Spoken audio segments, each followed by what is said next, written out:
Rebonjour. Donc je voulais aborder une thématique aussi aujourd'hui, une thématique que j'ai déjà abordée dans d'autres vidéos sur ma chaîne YouTube, hein, Maria. Donc moi, ma chaîne YouTube, c'est Maria Mode 83. Hein, pour ceux qui veulent voir d'autres sujets, d'autres thématiques, c'est une chaîne voilà, où il y a des coups de gueule et en même temps des choses beaucoup plus sérieuses aussi. Et des lectures aussi pour ceux que ça intéresse. Voilà, donc le sujet que je voulais aborder, c'était le fait du partage des tâches dans le couple, dans les familles, puisque je vois en tout cas beaucoup trop de familles se détruire à cause de ça, parce que le partage des tâches ou n'est pas respecté ou n'est pas fait. Voilà, donc il y a un côté où moi j'ai expérimenté la vie aussi, j'ai grandi dans une famille monoparentale et donc j'étais avec ma mère, hein, tout simplement, en famille, parents isolés, hein, on appelle ça, et qui m'a éduquée dans une vision un peu féministe, dans le sens où il faut que l'homme aussi y fasse et pas seulement la femme, etc. Bon. Moi, ce que j'ai constaté quand même de par mon expérience, c'est que les hommes en général sont de grands enfants et que s'ils donnent un coup de main, c'est pas de manière régulière.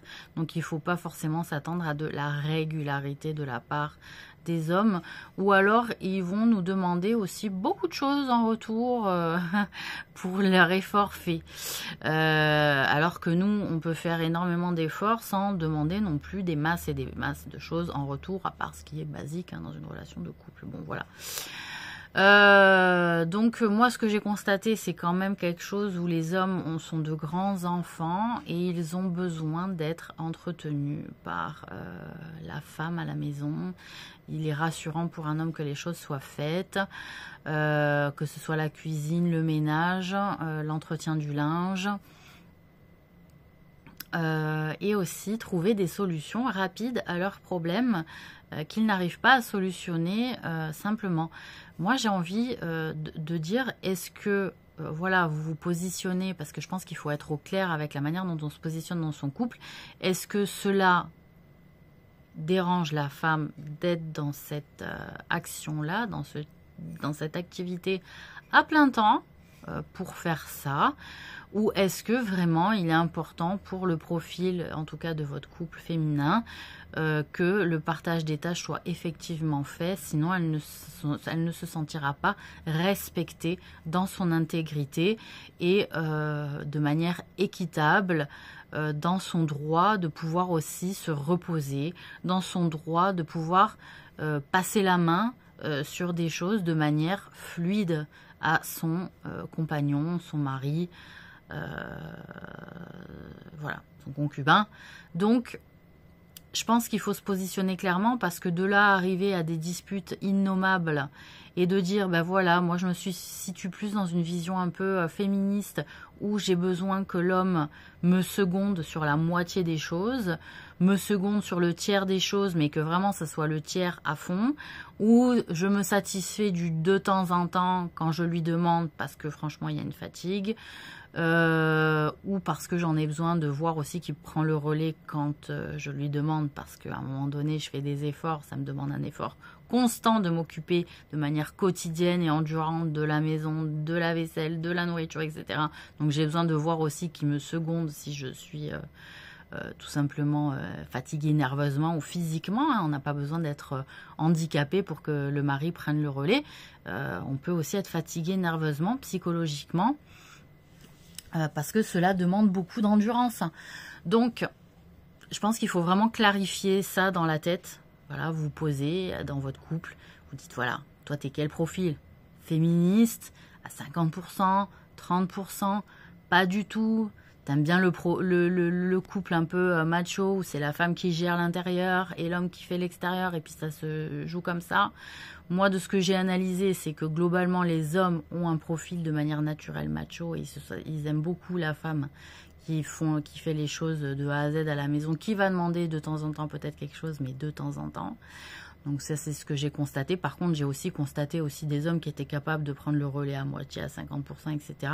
Mais que quand ils demandaient une charge plus importante, de ne pas rester à 50% mais à 70% parce que il y a une fatigue, parce qu'il y a des choses à l'extérieur qui se jouent, parce qu'il y a un stress, etc.